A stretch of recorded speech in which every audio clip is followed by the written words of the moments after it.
Saudara-saudara yang terkasih di dalam Kristus, selamat pagi. Salam jumpa lagi dalam Sabda Siap Saji. Selasa 7 Mei 2024, hari biasa, Pekan Paskah ke-6. Marilah berdoa dalam nama Bapa dan Putra dan Roh Kudus. Amin. Allah Bapa, penyelamatan manusia, berkaitan kebangkitan Putramu, Engkau telah mematahkan belenggu-belenggu dosa yang menindas kami. Semoga kami menjadi orang-orang yang merdeka untuk senantiasa berbuat baik kepada sesama. Dengan pengantaraan Yesus Kristus Putramu Tuhan kami, yang bersama dengan Dikau dalam persatuan Roh Kudus, hidup dan berkuasa Allah sepanjang segala masa. Amin. Tuhan bersamamu Dan bersama rohmu. Inilah Injil Yesus Kristus menurut Yohanes. Dimuliakanlah Tuhan. Dalam amanat perpisahannya, Yesus berkata kepada murid-muridnya, "Sekarang aku pergi kepada Dia yang telah mengutus aku, dan tidak seorang pun di antara kamu yang bertanya kepadaku kemana engkau pergi. Tetapi karena aku mengatakan hal itu kepadamu, maka hatimu berduka cita. Namun benar yang kukatakan kepadamu adalah lebih berguna bagi kamu jika aku pergi. Sebab jikalau aku tidak pergi, penghibur tidak akan datang kepadamu. Sebaliknya, jikalau aku pergi, aku akan mengutus Dia kepadamu. Dan kalau penghibur itu datang, Ia akan menginsyafkan dunia akan dosa, kebenaran, dan penghakiman. Akan dosa karena mereka tetap tidak percaya kepadaku. Akan kebenaran karena aku pergi kepada Bapa dan kamu tidak melihat aku lagi. Akan penghakiman karena penguasa dunia itu telah dihukum." Demikianlah sabda Tuhan. Terpujilah Kristus. Selamat pagi Romo. Selamat pagi Hendrik. Pertama-tama saya ingin bertanya kepada Romo, kan biasanya di balik kesuksesan orang lain itu pasti ada orang yang kayak berjuang keras gitu Romo. Nah sedangkan dalam Yesus ini juga pasti adalah misalnya seperti Roh Kudus gitu Romo yang membantukan pewartaan kisah dari Yesus begini, melalui murid-muridnya. Nah bagi Romo, apa sih dampak kalau Roh Kudus itu tidak bekerja di dalam diri para murid? Apa yang akan terjadi?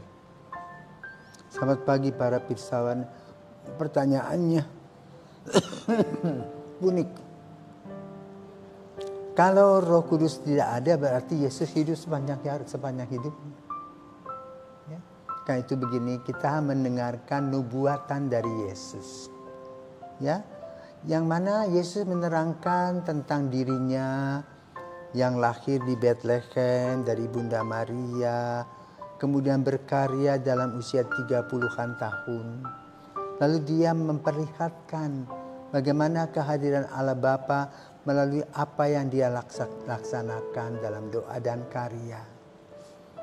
Setelah beberapa kejadian itu, barulah kemudian Yesus mengajarkan kepada para murid doa Bapa kami. Lalu sesudah itu Yesus menerangkan siapakah Bapa, siapakah anak, bagaimanakah relasinya antara Bapa dengan anak.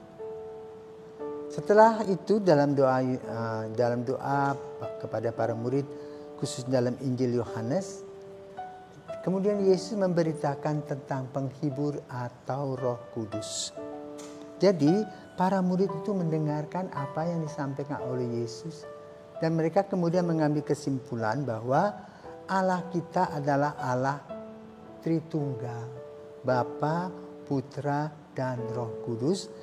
Setiap diri ini, Bapa, Putra, dan Roh Kudus ini mempunyai tugas dan fungsi masing-masing. Tetapi tentu tidak bisa dilihat secara matematis. Ya.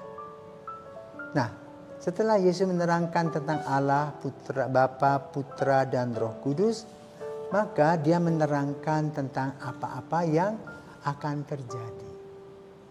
Jadi ketika kehadiran putranya secara jasmani, duniawi, kita melihat Yesus 24 jam yang terdiri dari 100% Allah, 100% manusia.